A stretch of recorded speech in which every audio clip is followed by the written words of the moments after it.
you cow. Screw you guys. I'm going home. And with that, dear gym owners, but for those of you listening, you might be very confused. You did not just click onto a South Park episode. Sorry to disappoint you. We are continuing with our Don't Be This Guy or Gal or whatever you identify as gym owner with our what we see inside of the 350 plus gyms that we work with, the hundreds if not thousands that we've talked to over the years, and the pattern recognition that we are fortunate enough, in some cases I think unfortunate enough, but fortunate enough to have witnessed over the years, and what makes winning gym owners win and losing gym owners lose. This is, as I said, a continuation of, hey, these are the patterns that you want to make sure you don't follow. We had the Confront the Brutal Facts episode. Go back and listen to that one if you haven't listened to that, because I do think that's a foundational thing that really all of us should be looking at as not just gym owners, but business owners in general. And now we're going to do a fun one, Kyle. Do you want to kick us off? You want to let everybody know what we're jumping into? Yeah. So there's almost like 3 subtopics or tenets of this one. Ego. We'll start with ego. We'll talk about ego. I think everybody has an degree of ego. So it's just the degree of it into which you let that control decision-making and operating in relationships. We'll segue into locus of control. Is it internal or is it external? Did you ever take, I don't know what your college studies were, but I specifically remember our course on locus of control. And it was one of the light bulb moments for me. And it's just like, oh yeah, that makes a lot of fucking sense. So the people who make excuses for everything, or the people who are just like, yep, I fucked this up. What can I learn from and get better? Sneak peek into what that one's about. And then we call them changeaholics here. And the first step is awareness and admitting that you have a problem. So changeaholics, we love you. And we can usually do better, but we'll get into the specifics of those. But changeaholics, really the underlying issue there is avoiding the real problem at the expense of comfort or changing something, novelty, if you will. So yeah, so shall we start with ego? Dare we? Let us start. Let us start. How do you want to kick it off?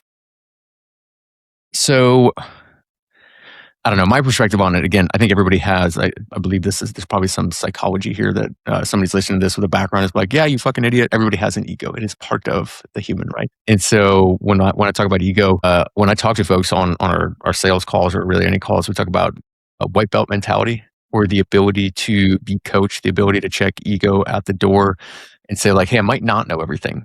Funny thing is like success leaves clues, surprise.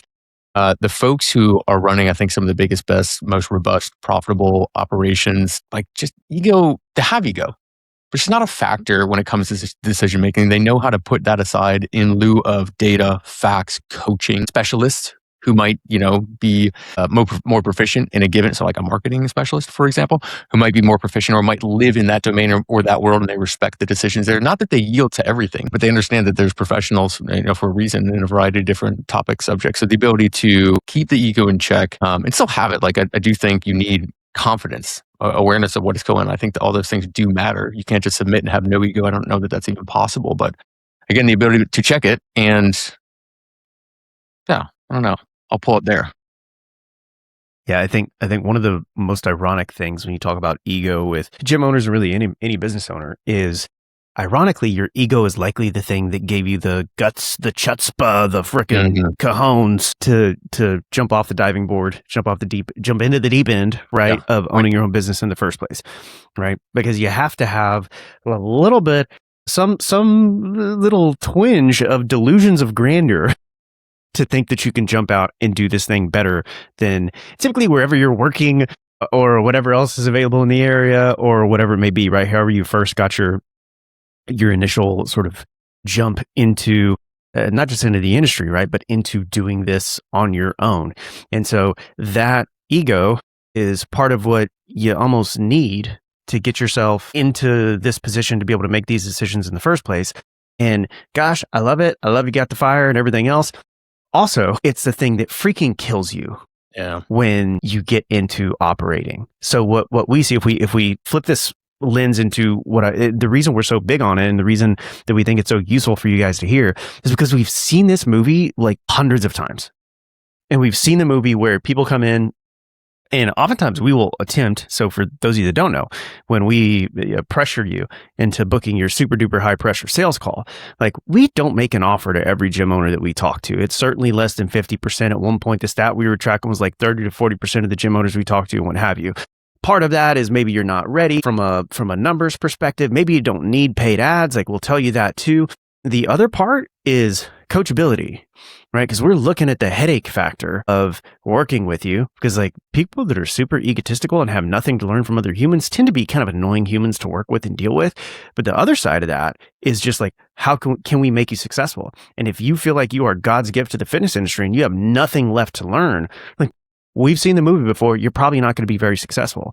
And we've seen this with folks who have sort of slipped through our rigorous filtering and said the right thing on sales calls with us to be able to have either one of us, you're typically talking to Kyle or me, to actually get the invite to sign up and join the GMM family, if you will. When folks sort of slip through the cracks and then we see the ego come out on the other side, it's not a surprise to us at this point that we see those people be our less successful clients by far. And it's not close, right? We see like these are the folks that are struggling, that join, and you look up and whatever, however long they're able to stick around, or they come back a few years later and say, yeah, I'm sorry. Like I'm still in the same spot. Like I wasn't ready then, like mentally or whatever.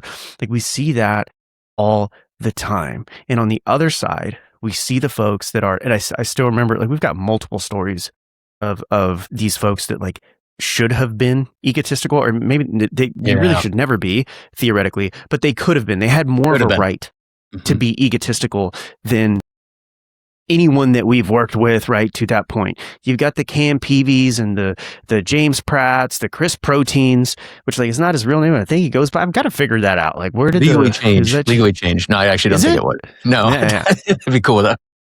But you've got so like with those three stories. Okay, so Cam Peavy is the one that was the least far along in his individual gym ownership journey.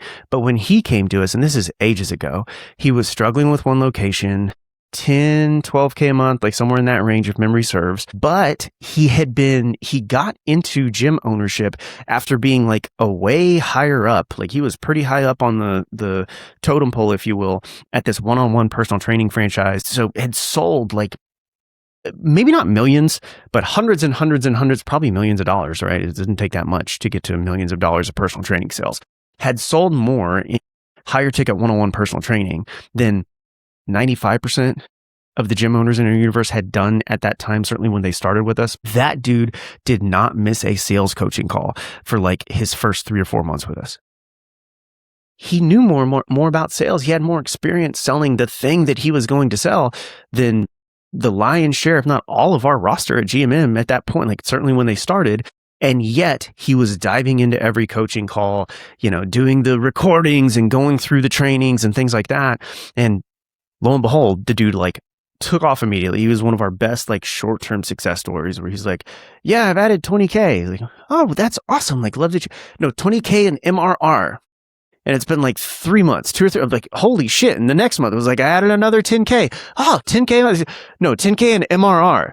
Like, dude, you've just freaking, it added 360 grand to your business, right? Over the course of a year, like just insane results. Now, no surprise, is he opening number 4? Or is he just like solid at number 3? I think he's at minimum. I know he's at number 3. We should know. I believe it's 3 right now. I'm probably scouting for 4. Yeah, the dude has just completely taken off. But James Pratt, same idea. James Pratt had gotten to $1 million without ever spending a dime on ads, right? And came in. Y'all can listen to the James Pratt episode. Like now, he I guess now he's at location 3. He got to the point where he was training 908 members out of a wedding tent when he got like forced out of his other spaces. An incredible story. But again, same type of human, came in without the ego. I don't know about this marketing stuff. Y'all are the experts, what have you. Chris Protein, same idea, right? Had a 90K a month single location gym doing one-on-one personal training. Had every right to be the type of human that's like, yeah, like I know how to sell, guys. Like I don't need any of this sales stuff. Dude, like dove into the stuff, dove into the training, and literally hits us back like, yeah, dude, like, yeah. Like I had some good stuff, but y'all gave me some really good things on objection overcomes. I think he added 20K in his first month with us. Like stupid, like results not typical, all those things, right? But partially because the egos aren't typical. But we see that story all the time. And then I'm not going to give like names and name drop on the folks that we see that don't, but we see that all the time too, right? And that mindset isn't just in sales. That mindset covers with like the Jerrett and Bryans of the world who tons of experience in one-on-one training, move into small group training. They've got a great service, great churn. Like they've grinded like hell to get to where they are now.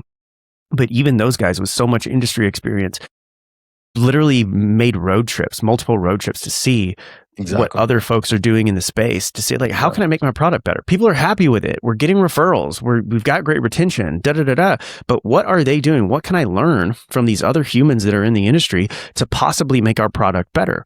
Right? And it carries into really every area of your business, right? Whether it's the marketing, could be the sales, could be the service, could be, dropping the ego to figure out like, maybe I could use a high quality accountant to help me, and I'm not going to be the best, money person of all time or whatever it is, but ego is the enemy. Hashtag that's a book, I guess. I don't think I've ever actually read it, but man, if you can set that aside and just accept, you know what? It's not a challenge to my identity if somebody knows more than me about this thing in my business. And if I can use that to get better, gosh, isn't that going to make my life better than just telling myself I'm the smartest person of all time when it comes to this shit? Like, would you rather be better or feel better? Huh? I'd rather be better. And I'm probably going to feel better at the other side because I'm actually better. End rant.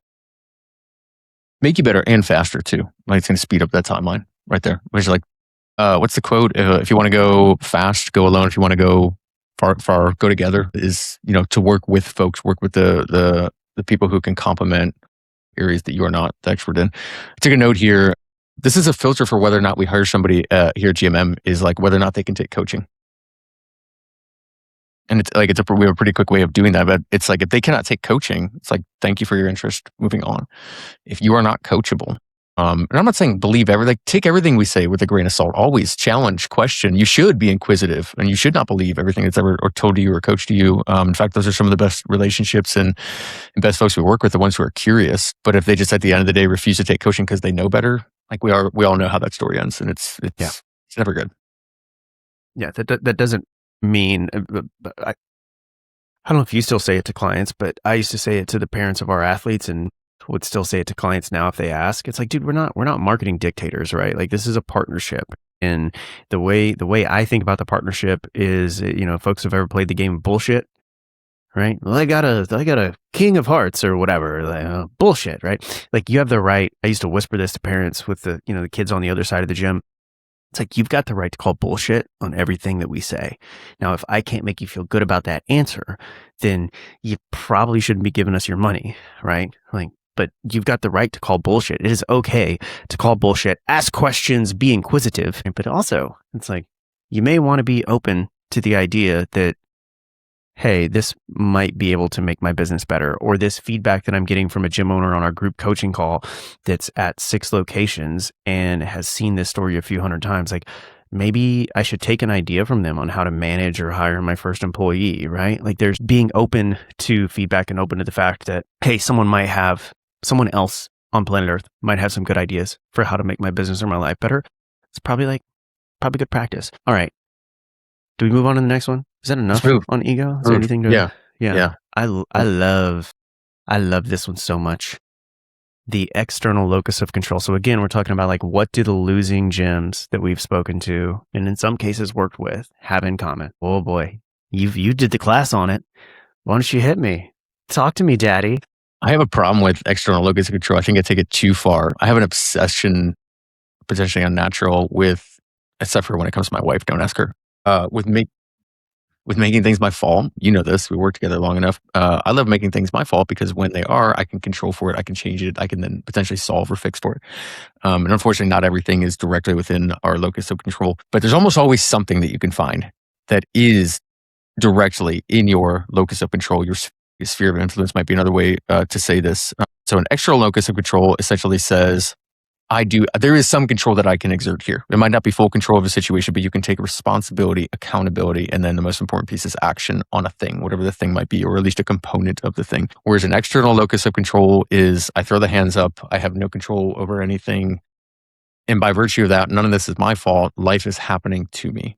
And again, like, we know how that story ends, versus, and to tie it back to the ego and the folks who can take coaching, It's the ability to hear information and alternative thought, maybe something that's completely contradictory to the way that you've operated up until that point in time that might actually be beneficial for you to ruminate on and absorb and potentially implement. The internal locus of control says like, where can I put this into practice? Where can I take control? How can I implement this in my business? Whereas the external locus of control might just say like, well, yeah, that's great for that guy, but like that guy's different and I'm special and I'm different. And this keeps happening to me. All these things outside my control, my landlord, my coaches, my clients, nobody understands. It's the woe is me. It's the woe is me. Yeah. So I love external locus of control. And again, I won't riff too hard on it and curious where you see this or have seen this in businesses. But I just love when somebody can pull themselves up by their bootstraps with help, with support, but really take accountability and responsibility for the situation. And then be it what it may. And the hand you were dealt, what are we going to do to move forward? What exactly is that next action step? What's the next right thing? Yeah.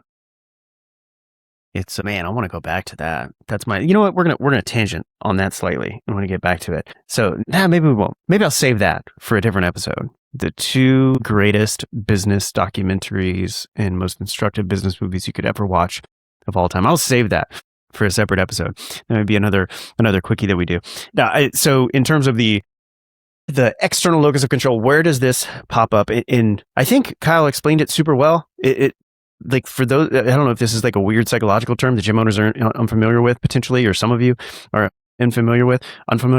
I can speak English. It's just, okay, everything that is a problem in my life is something else's fault. It is a circumstance, as Kyle said, where it is happening to me and I have no control over it. So therefore I have no responsibility for it. Internal is like, what can I do to circumvent, fix, address, whatever this situation? And so where we see this a lot, in addition to the examples that Kyle said, is, oh, it's just my market, right? Or the prospects are bad, or it's just a tough time of year, right? People just aren't buying fitness right now. People just don't understand good training. They don't know what good strength conditioning looks like, right? Or, whatever your modality of fitness may be. People just aren't into CrossFit like they used to be. Right? Like that's an external thing and you're just throwing your hands up as the business owner and saying, yeah, it's not these are bad leads, right? Again, bad time of year. Oh, the competition is this, whatever. Like you have no control over any of those things, right? When you speak of them in that way. The antithesis, where we see the gym owners that are winning, like how do they handle this? It's like, okay, I might be in a higher cost per lead market. Cool. That's the reality. That's the hand you were dealt. What are the action steps you can take? Now, do you want to get out of your lease and move into a market with a lower cost per lead? Like, I guess you can try. Like, that's probably not on the list of things you can do. So what can you do? Right? Can you do more organic stuff? Can you follow up better? Can you adjust your offer? Oh, I need to adjust my offer. Well, I'm not good enough at selling an offer that's that high of a price. Well, what would have to be true for me to be able to do that? And right, these are things that we walk our clients through every day. Like it's a solvable problem if we can take responsibility for it, joint responsibility for it, in a lot of cases together. But you, in the end, dear gym owner, are the one that has to move your feet. Right? I'm mentioning Jerrett and Bryan, and congrats to them. Right, they're starting their pre-sale on their second location. Supposedly, lead flow has been very good so far.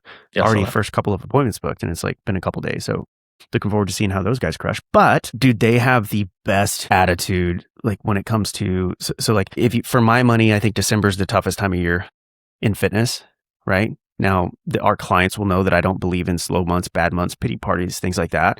But I do think, yeah, like December's a tougher time of year to sell fitness in most markets. And those guys have taken it to heart in a way that I've like not seen another client do, where it's like, yeah, like ads have been a little bit slower.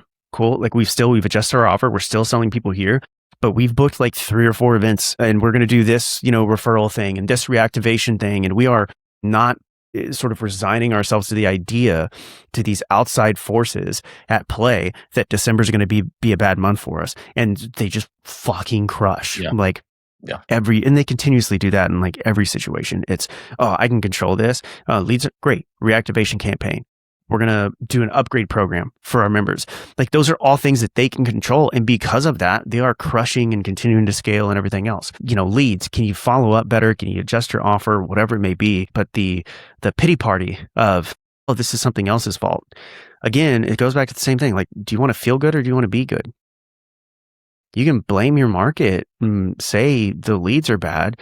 That might make you feel good. But if you suck as a salesperson, like, again, my favorite story, I feel like I've said this 18 million times, and maybe not with you, Kyle, but like, we had the guy that was literally like, it's not a sales problem, and had the lowest closing rate of anybody in our GMM ecosystem at that point, right? It's like, should we maybe shine a light on this and look under the hood and see what's going on?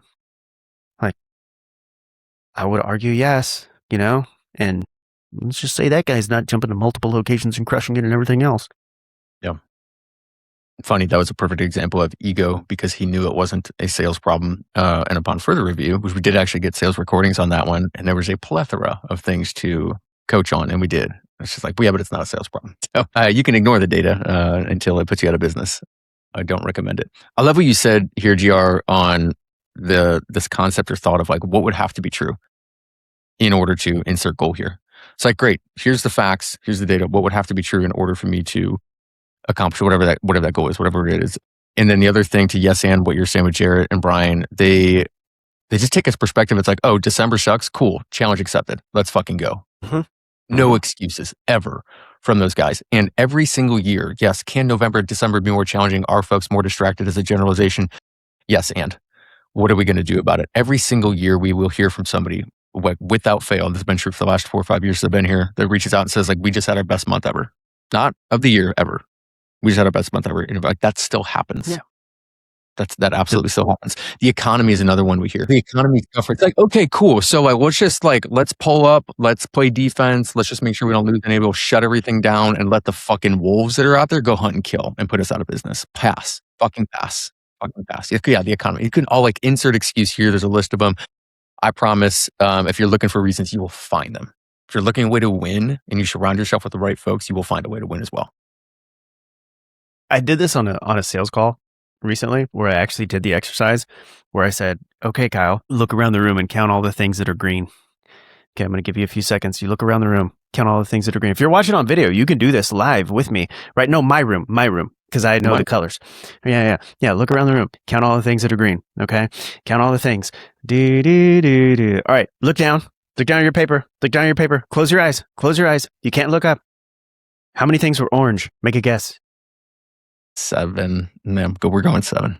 You're probably guessing high, and so you're gonna break my test. Sorry. But 9 times out of 10, when you make your guess, you look up and you start counting all of the things around the room that were actually orange, and there's more there. I feel like we can probably actually find 7. I can't do this. 1, 2, 3, maybe. That looks like it's orange. 4. I'm gonna count those. 5, 6, 7, 8. That looks orange. 9. Does that count? Did we win? Did we do? I'm going to give you the one at the top. Let's just call it 10. Yeah. Yeah. All right. So that was great. Everyone's going to, on the YouTube analytics, everyone just stopped listening right there. The point of that exercise, I think it's stolen from Tony Robbins, is that you're going to find what you're looking for, right? So if you're looking for ways that I can crush this, like bad months don't exist or whatever it is, you're going to find them. If you're looking for reasons to have a pity party, you're going to find those too. So you might as well be looking for the solutions that are actually going to make your business and life better.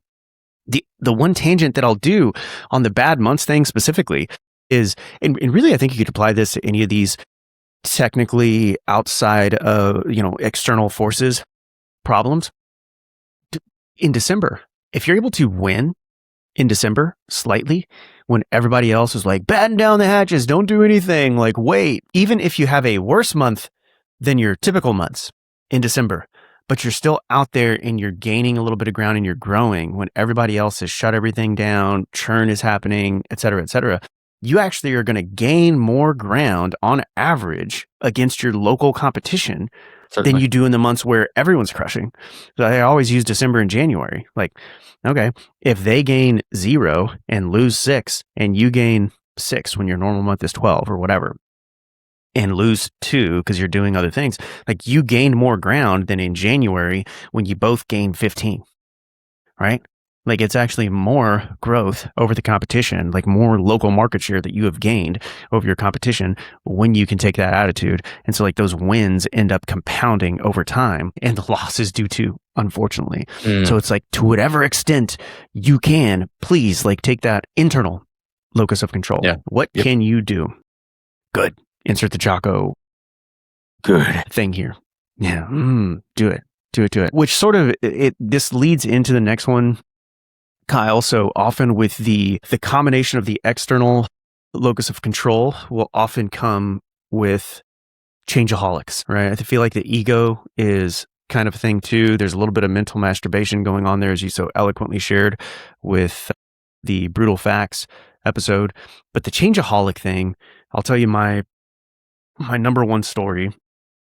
Guy ended up shutting down his gyms. I'll spoil it with the end. Is we had an incredible ROI. This was like ages ago when it was still, I think it was just me at this point. And this guy had like the stupidest cash on cash return that you could possibly have. Like a couple $100,000 on like 20 grand of ad spend or something. It's just bonkers. Had a handful of locations, was a changeaholic. Mm-hmm. Had a bunch of issues inside the gym. And instead of focusing on the things that he should have been focusing on, churn with both team and employees, issues with management, et cetera, instead of doing that, it was, oh, you know what? It's definitely not anything to do with me. Like these churn issues, the leaky bucket of there's definitely nothing going on with my business. My business is perfect. We need to continue to change the ad, change this, that, and the other. And it's not always the ad guys. Like sometimes it's other things where you can be a changeaholic, but it basically is avoidance of the real issues in your business because of your inability to like swallow the ego, look objectively at the facts, the data, the real situation that's happening, and make the changes that are most needed in your business at that point. I feel like I'm repeating myself somewhat. Do you have anything else to add to the changeaholicism? No, other than it's the entrepreneur's kryptonite and distraction. And it's so, and I'm one of them, by the way, of distraction. I think we're both awareness begets change, right? Becoming aware of the thing, right? And then you All can progress starts with the truth. That's it, man.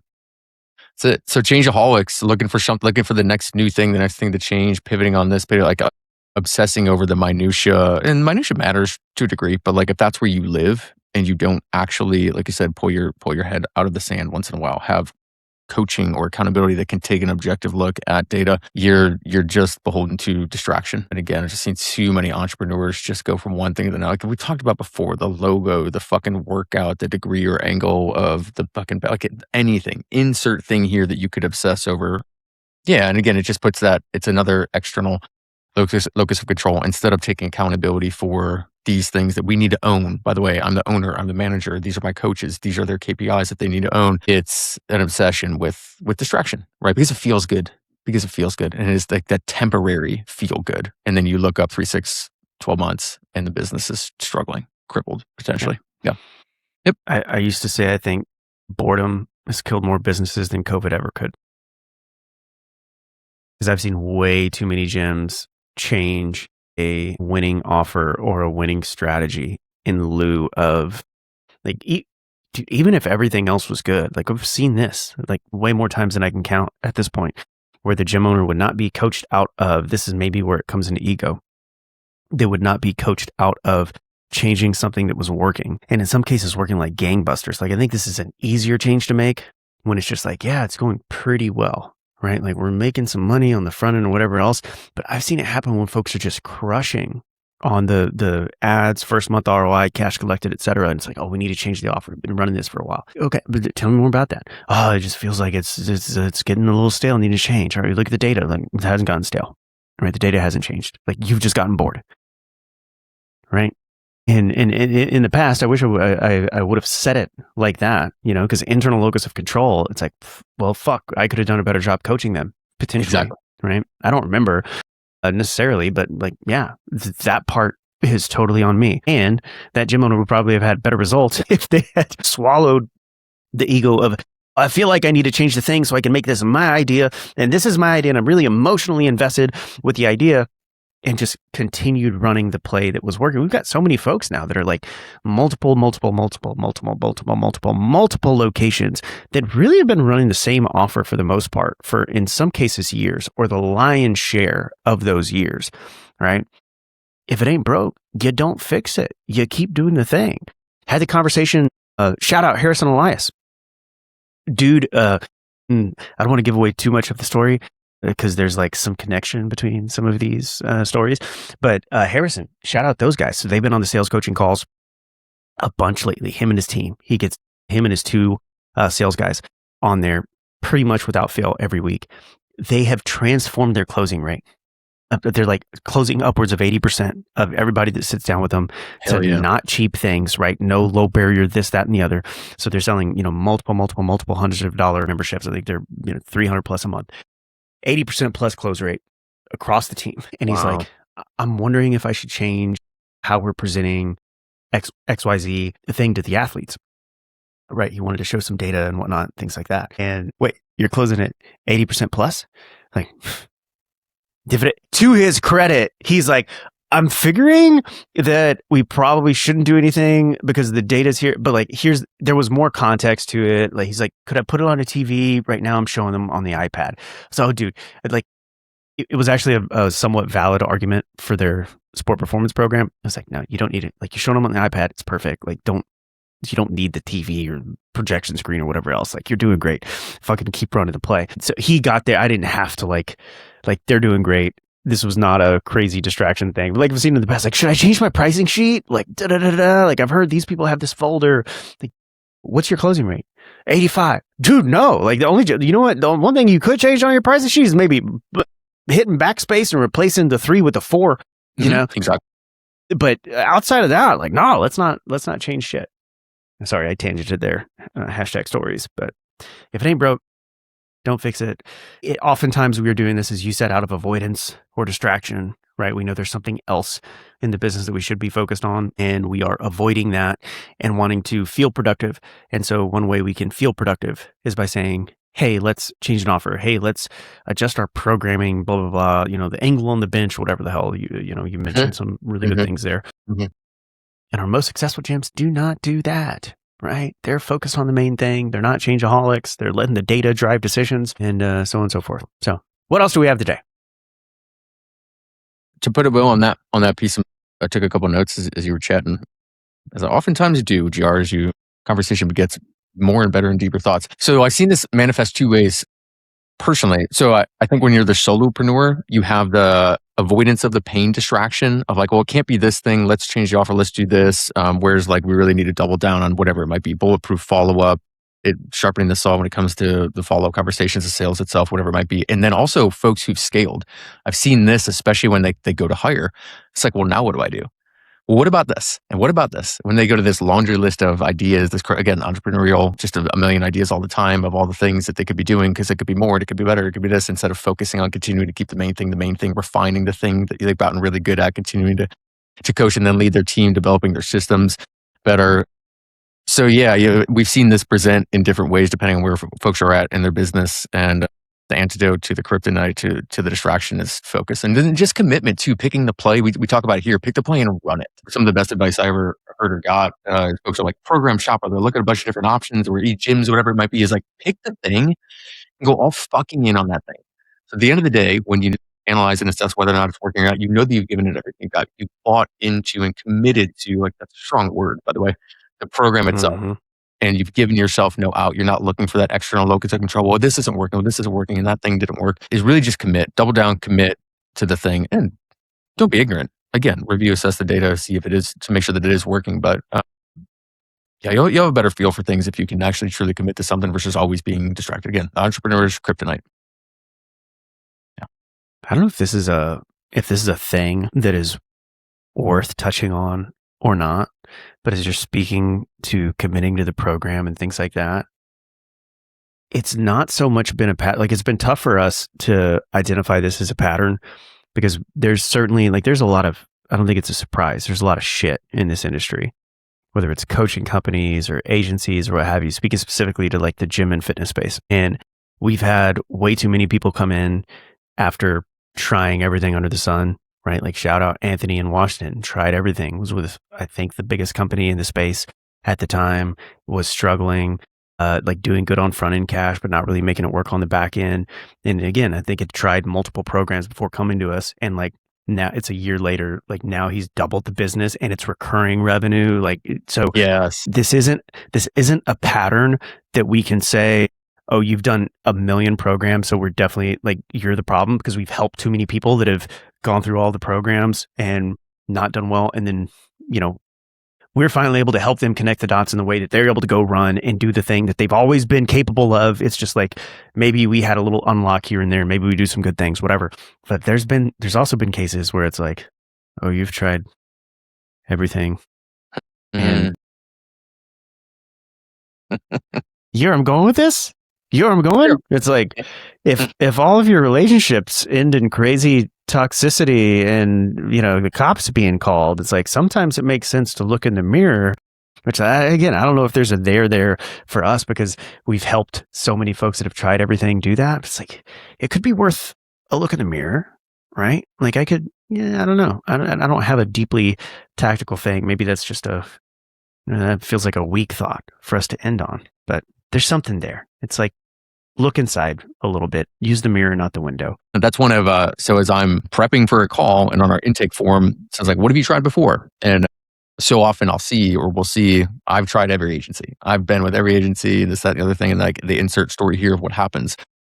And not to discredit or to disqualify that, because some of those very people who filled out and said like, I've tried every agency. By the way, the thought that you're getting at is like, like I wonder if this is one of those past behaviors or predictor of future behavior. They're just going to agency hop. They're looking for the magic pill. Which, by the way, if you've ever been on a call with me, I will promise you, I have no magic pill. I'd be driving a nicer car if I did. This is hard work, hard hat, lunch bail kind of stuff. Together, collaboratively on it. But I just wonder, is past behavior or predictor of future behavior, are they looking for the magic pill? And once they realize that I was not full of shit and that we don't actually have some magic pill that's going to, flood their bank account with hundreds of thousands of dollars or millions of dollars, that they jump. But I have seen folks who have had those experiences. And again, there's a bunch of shitty programs, agencies out there that want to swipe your credit card, get that first big chunk of cash, and then shit goes sideways. Or maybe it's good for a couple of weeks. In best case scenario, a lot of times it seems like a couple of months maybe. And then it falls off a cliff. So I've seen folks that have answered that. They've tried a bunch of stuff. Then they come in and they're willing to do the work, by the way. That's worth mentioning. They're willing to do the work. Credit out to Anthony and shout out to Anthony again, willing to do the work, roll up his sleeves. So when he had every reason to be skeptical and he did the fucking thing. And he, I think, like you said, doubled his business.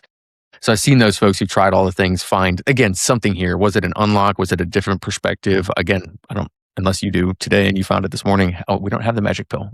On a lot of this stuff. Do we have different takes, perspectives? Do we really lean into coaching? Are we comfortable having hard conversations, analyzing the data with you?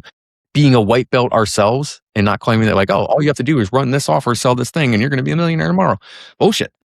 So yeah, I think that maybe the closing thought there of the folks that we've seen be able to play the game and play the game well is they do look at working with us as a partnership.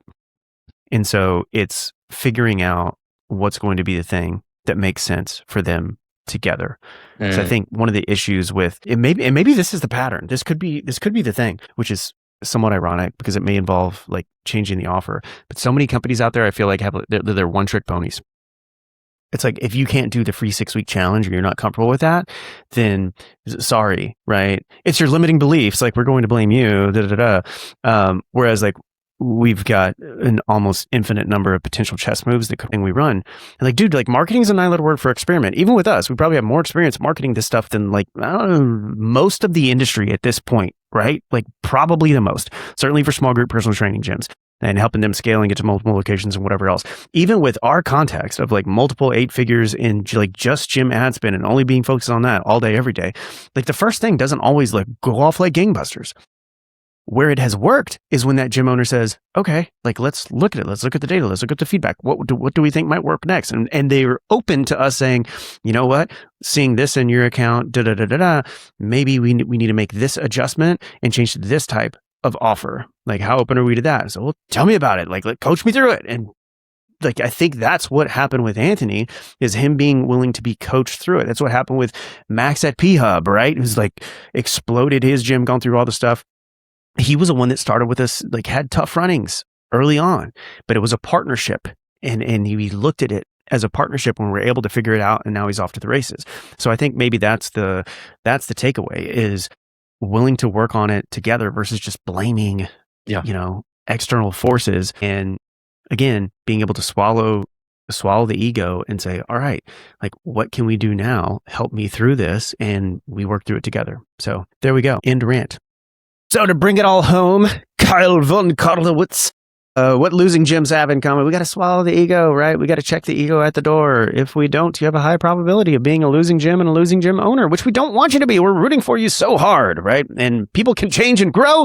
And so if you've been operating to that point, by God, I believe in you. I believe in your ability to say, you know what, being coachable might be a good thing. The best in the world are typically coachable. Having an external locus of control, we don't want to do that, right? We want to say, what can I do? What can I do to make this situation better? And then finally, don't be a changeaholic. Right? We want to be focused on the things. If the play's running, keep running it. Force the defense to stop you before you stop calling the play, damn it. And who knows, you might even end up like some of our folks that are at however many freaking bajillion locations that they have at this point. And you're on a success story interview with Kyle because you made $1 bajillion in the gym industry and sold it to private equity and blah, blah, blah, blah, blah. Whatever you want to do, whatever your dreams are, by God, we want to support you. That's all we have for today. Hope it was useful. If you liked it, like and subscribe so you don't miss the next episode. It really does help us out. And every time you subscribe to the YouTube channel, Kyle takes his 4 children out for ice cream. And I put my belt back on my shorts like I should and do not beat them, because every video that goes out without new subscribers, I beat my 3 beautiful children incessantly. So kids get ice cream and kids don't get beat. All sounds like a good thing. Like and subscribe. Leave a comment. We love you. See you in the next episode.